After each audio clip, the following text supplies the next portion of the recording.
Mga kauhahay, panoorin ninyong mabuti para sa inyong kaalaman. Naks naman kaalaman.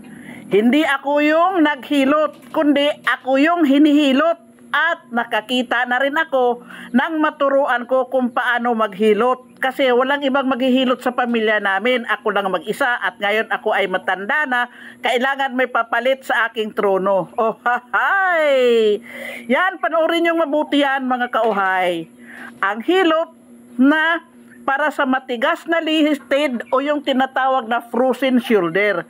Yun lang, yung parang kinukurot yung balat at laman na parang hinihigit. Ito ay hindi edited. Pinutol ko lang sapagkat ito ay 30 minutong hilot. Itong ginawa namin ay 3 minuto lang. Parang demonstration na kung gusto ninyong gayahin ay pwede ninyong gawin para sa inyong mga mahal sa buhay. Yan, hinihigit yung laman mula sa balikat papunta sa leeg hanggang sa batok. Masarap sa pakiramdam kasi ako mismo ang nagbibigay ng instructions kung paano gawin. Talagang tinityagang gawin ng aking pamangkin itong aking tinuturo sa kanya kasi mag-1 buwan na masama ang aking pakiramdam, masakit ang aking mga katawan, ang aking mga kasuan at ako pa'y mayroong ubo at hika.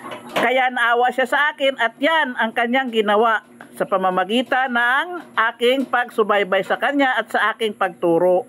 Kaya ayun, panoorin ninyong mabuti, pwede ninyong gawin sa inyong mga mahal sa buhay. Pagmasdan ha, hindi dinidiin yan, kundi hinihigit yung laman, inaangat yung laman, pati dyan sa aking panga at saka sa puno ng tainga. O, sino bang muscle spasm ang hindi giginhawa niyan?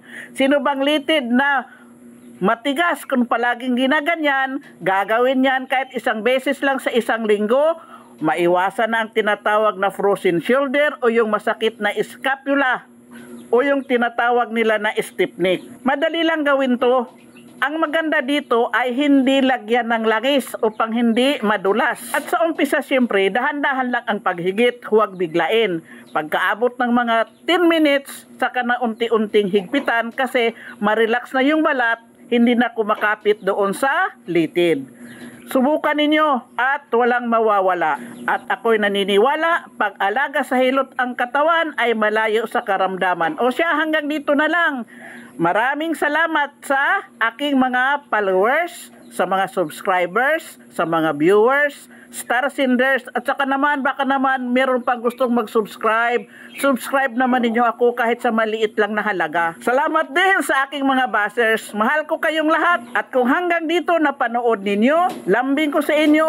Pakishare naman. Baka sakali ay may matulungan tayo. Itong hilo to, simple lang. Basta ang importante dito ay ang sipag at tiyaga.